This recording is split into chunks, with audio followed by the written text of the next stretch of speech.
Olá pessoal, eu sou o professor Eric Martins e hoje eu trago o último vídeo da nossa série de resolução do Programa de Avaliação Seriada da Universidade Federal do Mato Grosso do Sul. Com esse vídeo vai estar disponível no meu canal a resolução de todas as provas do PASSE que foram aplicadas até agora e quando a próxima prova for aplicada, em fevereiro de 2021, assim que eu tiver acesso à prova, eu irei trazê-la no meu canal.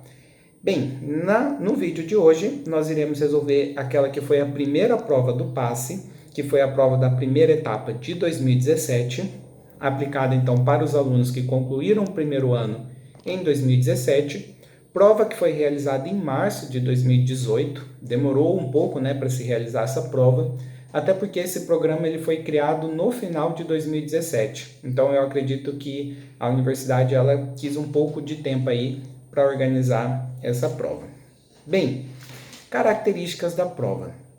Essa prova aqui, infelizmente, não é uma prova que eu considero didaticamente, conceitualmente legal, porque ela é uma prova que ela não exige que você aplique os seus conhecimentos de química. Ela basicamente pede para que você decore. Então, nós temos várias questões que utilizam basicamente de memorização. E isso não corresponde à minha visão do que seria uma avaliação bacana, uma avaliação que seleciona aqueles alunos que pegam um conceito e saibam aplicar esse conceito. As provas da UFMS, elas falham bastante nesse aspecto, mas em específico a prova desse ano foi uma prova que exagerou nessa questão de decorar. Então, infelizmente, não considero uma prova boa e ela também tem defeitos muito que veio a se repetir nas provas dos anos seguintes, como a questão 42, que fala sobre concentração molar, um assunto de segundo ano que não está previsto no edital do primeiro ano, ou seja, não deveria ser cobrado, mas foi. Não só foi cobrado esse ano, como foi cobrado em anos seguintes. É um problema recorrente dessa prova, dessa etapa, assim como ter uma questão anulada por erro no enunciado, por faltar uma informação no enunciado, e como quem já assistiu os outros vídeos deve ter visto, todo ano teve questões anuladas, inclusive a prova aplicada no ano seguinte teve 4 questões anuladas. Então são erros que aconteceu na primeira prova e infelizmente voltou a acontecer nas provas seguintes. Mas, dito isso, vamos então resolver a nossa prova. Questão 41, essa questão é o exato exemplo daquilo que eu considero que não é adequado para se cobrar numa prova de química, porque é basicamente uma questão que cobra que você tenha memorizado o nome de ácidos. Ele fala então que óxidos ácidos reagem com água, e aí ele dá exemplos de alguns ácidos que são formados, e basicamente o que ele pede para nós aqui é o nome desses ácidos. Bem, vamos lá, Como eu vou fazer de trás para frente, porque eu acho que os ácidos mais fáceis estão no fim, Então eu vou fazer dos ácidos que eu consideraria mais fácil para o mais difícil. Quando eu olho esse ácido aqui, H2SO3, ele me lembra um ácido que é bastante comum, que é o H2SO4, o ácido sulfúrico, tá? Por que eu estou lembrando disso aqui? O ácido sulfúrico, ele é bem recorrente, ele costuma aparecer bastante nas questões. Então, digamos que é a fórmula de um ácido um pouquinho mais fácil de se decorar.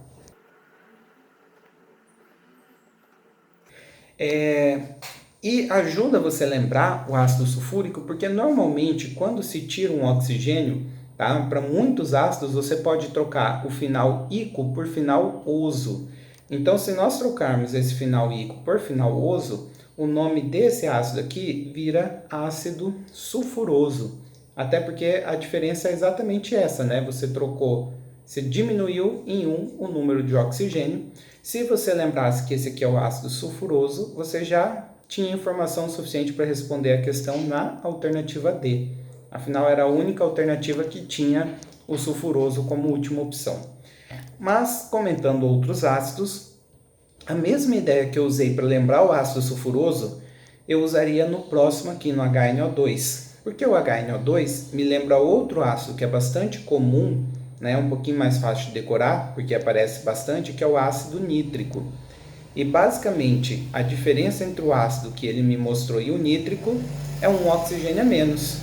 Então eu vou usar aquele mesmo conceito que nós tínhamos visto, né, de trocar o íquo por oso. Então aqui nós passamos a ter o ácido nitroso. Ácido nitroso, então, ó, confirma aqui nossa alternativa D. Para fazer o outro ácido HClO3, bem, esse ácido ele vem de uma sequência de 4 ácidos que alguns materiais didáticos, principalmente os mais antigos, gostam de apresentar, né, que é a sequência dos 4 ácidos com cloro e que são oxigenados, né? Basicamente você vai diminuindo em um número de oxigênio. E como que é o nome desses ácidos? Bem, o que tem mais oxigênio a gente chama de ácido perclórico. Então, por uma questão de espaço aqui, eu só vou colocar a parte final do nome. Esse é o perclórico. Quando você diminui em um oxigênio, você tira o prefixo per e vira então o ácido clórico. Tá? Que, diga-se de passagem, é um ácido que foi mostrado aqui, ó. Esse aqui é o ácido clórico. Mas, para a gente relembrar, né, esses ácidos aqui, nessa passagem do HClO3 para o HClO2 cai naquilo que nós falamos de diminuir um oxigênio e trocar o íquo por oso. Nós temos o ácido cloroso. E quando você tira mais um oxigênio, você acrescenta o prefixo hipo. Tá? Então aqui nós temos o ácido hipocloroso. São 4 ácidos aí que antigamente professores e materiais didáticos gostavam que os alunos decorassem. E por fim, o último dos ácidos aqui, HPO3, é um ácido bastante incomum, muito raro de aparecer. Tá? Inclusive, muitos materiais didáticos sequer trazem esse ácido aqui. Mas, pelo menos, nós já temos informações o suficiente, né, para saber que esse ácido, então, seria o ácido metafosfórico. E com isso nós fechamos, então, a questão 41. Questão 42, como eu comentei com vocês, é uma questão que eu não consideraria adequada para essa etapa. Afinal, ela cobra concentração molar, né, mol por litro, que é um conceito do segundo ano. Mas vamos fazê-la, né? E eu vou tentar fazê-la só utilizando, então, regra de 3. Ele fala sobre o soro fisiológico, né, da importância dele, e ele comenta que a cada 100 ml de uma solução aquosa contém 0,9 gramas de sal, portanto 0,9% de cloreto de sódio. Ele me deu então a quantidade de soluto que está dissolvido nessa solução. Esse 0,9% aqui, se eu considerasse a densidade da solução, né, de 1 grama por ml, mas não é uma informação muito relevante. E ele pergunta para nós, né, em uma solução de 1 litro, qual seria a molaridade? Bem, nós sabemos então que em 100 ml eu tenho 0,9 gramas. Ele quer saber, em 1 litro, eu teria quantos mols, né? Quantos mols eu teria por litro? Primeira coisa para resolver essa questão é calcular a massa do NaCl, do cloreto de sódio, que é formado então por um sódio e um cloro. As massas foram fornecidas aqui pela questão, né? A gente vai basicamente fazer então 23 mais 35, que dá 58 gramas por mol. Aliás, essa massa do cloro aqui ele deu aproximado, né? Oficialmente é 35,5, mas a gente vai usar com o valor que ele deu para a gente. E agora, para chegarmos na resposta, nós temos algumas opções, né, de caminhos possíveis a seguir. Eu vou fazer o seguinte. Ele me deu massa, só que no fim das contas ele quer saber quantos mols eu teria em 1 litro. Então, a primeira regra de 3 que eu vou fazer é aquela de converter massa para mol.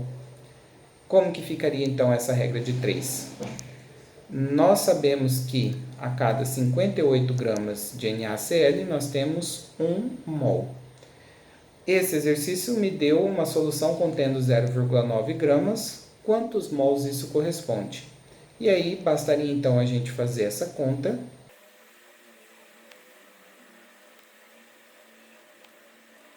E Uma dica que eu costumo dar quando vocês caem em contas que não vão dar um valor inteiro, um valor fácil de fazer, uma conta difícil como essa aqui, né, que dá um número quebrado, é você não fazer essa conta nas etapas iniciais do exercício. Deixa para resolver essa conta só no final do exercício. É uma dica aí que eu acho que ajuda bastante, te poupa bastante trabalho na hora de continuar o exercício. Bem, isso aqui são quantos mols eu dissolvi em 100 ml de água, né? Afinal, esse valor que eu achei aqui é o valor correspondente a 0,9 gramas do sal. Mas o exercício quer saber, então, quanto que haveria numa solução de 1 litro. Então, agora, eu vou fazer uma regra de 3 relacionando mol com volume. Primeiro, eu vou utilizar a informação que eu sei, né, que eu tenho essa quantidade que eu acabei de calcular no exercício anterior em 100 ml. E para determinar a minha concentração molar, eu gostaria de saber, né, quantos mols eu teria em 1 litro. Lembrando que dessa forma que eu montei aqui, eu não posso resolver a conta, porque não pode ter unidades de medidas diferentes aqui na regra de 3. Então, uma solução seria converter esse 1 litro para 1000 ml. Lembrando, então, que 1 litro são 1000 ml. E, novamente, para facilitar nossas contas, de 100 para 1000, eu percebo que, basicamente, eu multipliquei por 10, né?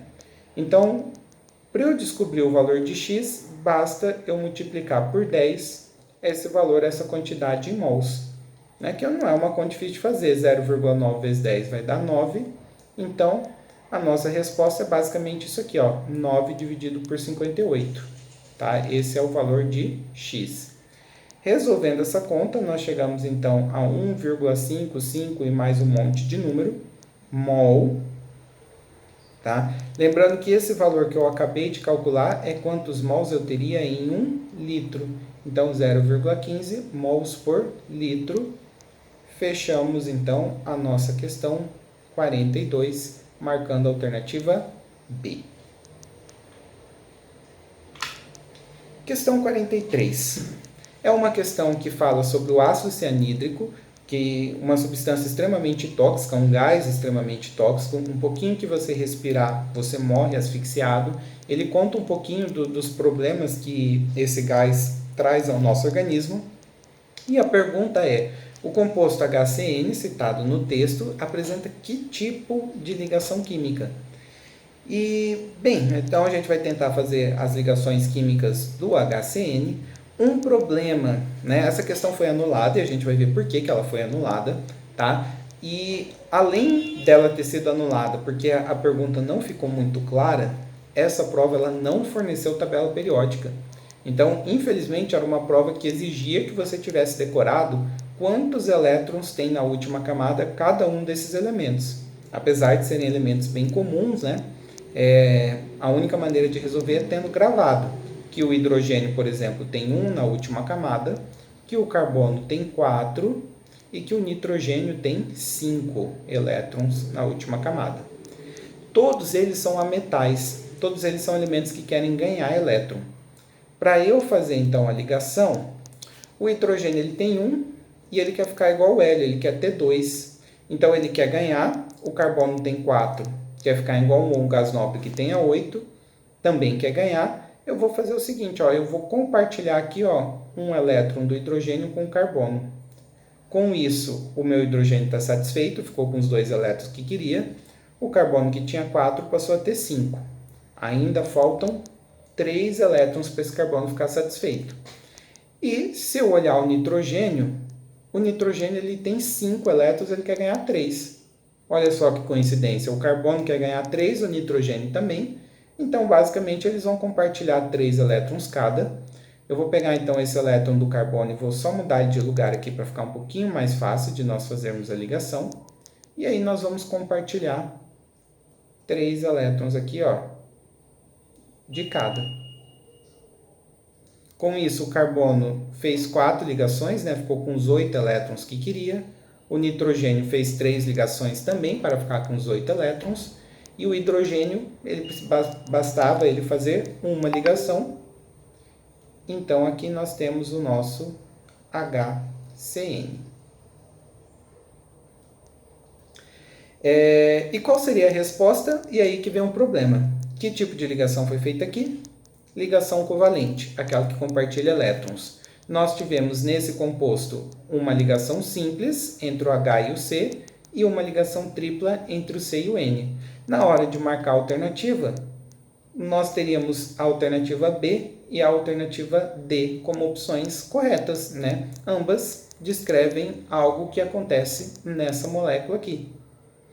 Ou seja, essa questão foi anulada justamente por conta disso. Ela teria duas opções corretas, né? Se para ser uma questão válida, ele deveria especificar. Por exemplo, caso no enunciado ele falasse qual é o tipo de ligação entre o C e o N, aí a gente saberia que é a alternativa D, né? Mas como isso não aconteceu, só restou essa questão ser anulada.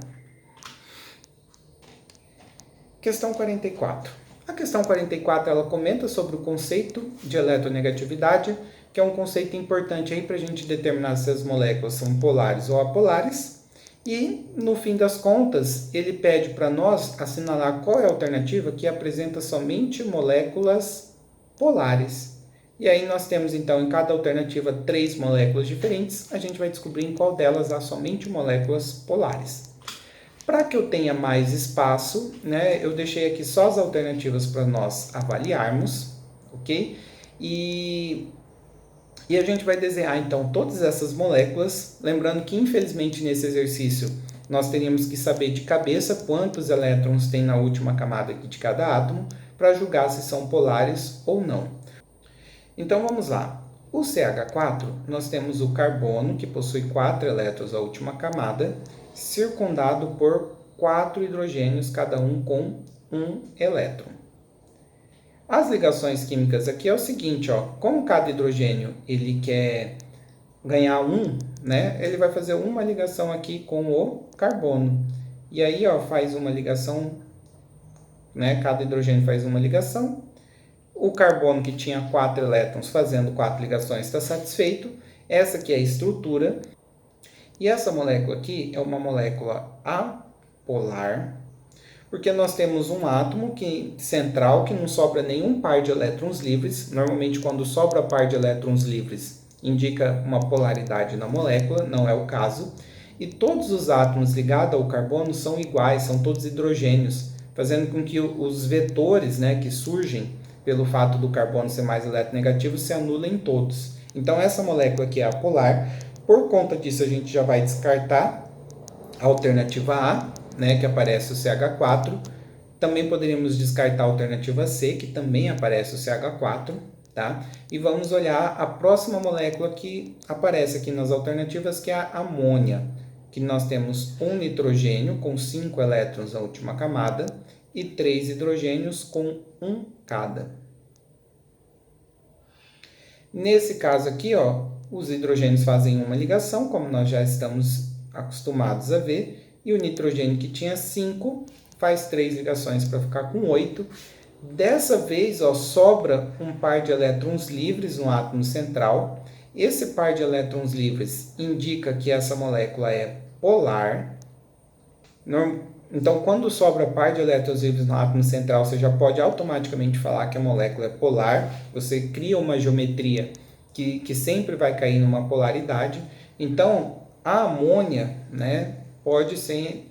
A amônia é uma opção legal aí, se aparecer na alternativa. Apareceu na A, só que a gente já descartou. Apareceu na B e apareceu na E. Continuando, trifluoreto de boro. Galera, essa molécula trifluoreto de boro, ela utiliza então o boro, que é um elemento com 3 elétrons na última camada, circundado por 3 flúors, que possuem 7 elétrons na última camada.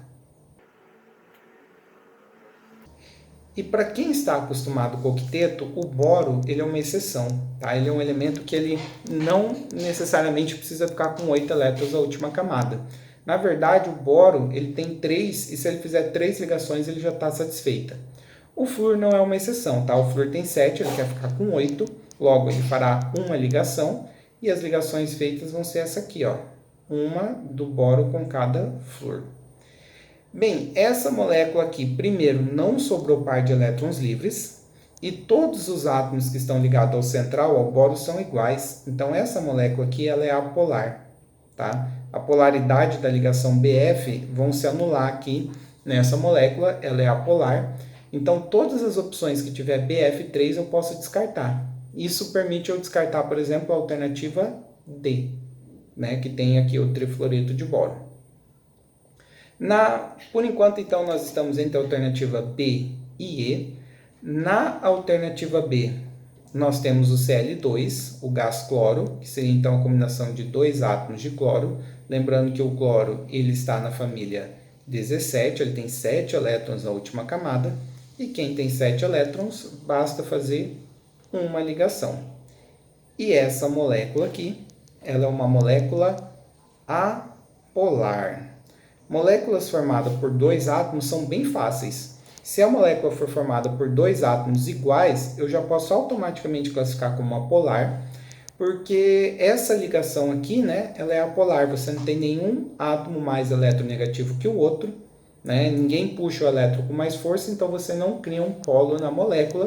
Logo, a gente sabe que Cl2 não pode, descartamos a alternativa B.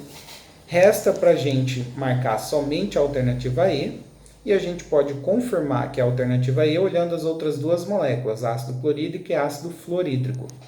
Nesse caso aqui, ó, nós temos o H ligado ao cloro. Lembrando que cada um aqui faz uma ligação, né? O H quer ficar com 2, o cloro quer ficar com 7. E o HF, pessoal, cai na mesma situação. Até porque o flúor ele é da mesma família do cloro, ele também tem 7 elétrons na última camada. Então ele também faz uma ligação aqui, só que ao contrário do Cl2, que você tinha dois átomos iguais, nesses dois casos aqui você tem átomos diferentes, o que torna a molécula polar. Né? No caso, átomos diferentes, você tem um mais eletronegativo que o outro, ou seja, um desses átomos puxa o elétron com mais força do que o outro, mas gerando um ponto de polaridade. No caso, o cloro e o flúor, né? Eles puxam mais o elétron, eles ficam negativo, enquanto o hidrogênio fica positivo. Então, essas duas moléculas, de fato, são polares, o que confirma para nós que a resposta é a alternativa E. E para finalizar, questão 45, uma questão novamente decoreba, que ela fala sobre a poluição, a contaminação causada por metais pesados. Na verdade, esses metais pesados eles podem contaminar o solo ou a própria água, né? Na forma de cátions, por exemplo, o chumbo ele é um metal pesado, mas ele só vai se dissolver na água se ele estiver na forma de cátions, por exemplo, Pb2+, ou Pb4+, e se você tiver esses cátions, né, dissolvidos em água, essa água vai estar contaminada, levando aí a um risco na saúde de quem consuma, né, e até mesmo a mortalidade dos seres vivos que estão presentes nessa água. E para ilustrar essa contaminação, né, nós temos aqui um cartoon, né, que faz uma brincadeira em relação a uma água contaminada com metais pesados, né? E ele pergunta para nós, assinale, dado todo esse contexto que eu comentei com vocês, assinale a alternativa que contém apenas metais. Então, uma questão que não tem nem o que explicar. Você vai olhar os elementos químicos e vai falar, putz, qual deles é só metal? É decoreba, basicamente isso. Tá? Caso vocês tivessem uma tabela periódica, ainda seria um pouquinho mais fácil de resolver, porque a gente sabe que os elementos que estão do meio para o lado de esquerdo da tabela periódica são metais, mas nem isso tinha. Então, era uma questão que exigiria que você soubesse de cabeça quais elementos são metais. Na alternativa A, nós temos Hg, que é o mercúrio, é um metal, o Cr, que é um cromo, também é um metal, e o Pb, que é o chumbo, também é um metal. Resposta, alternativa A. Tá? Na alternativa B, cloro, enxofre e fósforo, nenhum deles são metais. Na C, cloro, argônio e hélio também não, né? 2 gases nobres e um halogênio. E na alternativa D nós temos o boro, o silício e o arsênio. Nenhum deles é metal, inclusive algumas tabelas consideram semimetais. E na alternativa E, silício, iodo e bromo, nenhum deles também é metal. Ou seja, era só ter decorado quais elementos químicos são metais e você mataria essa questão. Com isso, então, fechamos a resolução dessa nossa prova. Se vocês gostaram, lembre-se de se inscrever no meu canal, ajude esse professor aí a continuar produzindo materiais para vocês. Até a próxima, pessoal!